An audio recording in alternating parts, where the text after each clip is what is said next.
So you're planning on defending in the early game against some of your major enemy neighbors. What should you build? Good question. You've come to the right place. My recommendation would be to do Space Marines. For this, you're going to need a few techs. One of the tanks that you can make the most cheaply is going to be an SPAA tank. For this, you will need at least towed anti-air.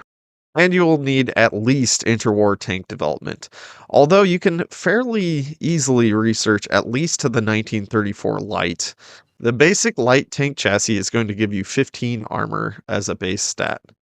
The cool thing about the basic anti-air gun is it actually costs no additional resources and it only costs 2 IC. Here's the light design that I've come up with. This tank will have a very low cost at only 4.44 each, and you only need 40 of these per brigade.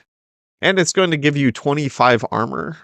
Now, if you want to decrease the cost of this even further, you can actually click the suspension down here, and you can actually switch to a non-tracked suspension and go to the wheeled suspension. This is going to further reduce your cost by another 10%.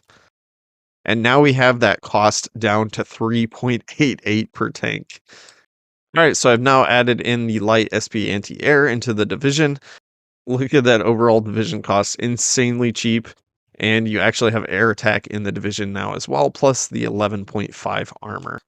Now, that amount of armor is not going to be good until the late game.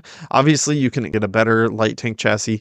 You can also increase the armor ticks once you have more steel available to you. So you do have some options to increase the armor further. You could always do sloped armor as well, but this at least gives you an early game unit that can defend very well and will not be pierced by most units.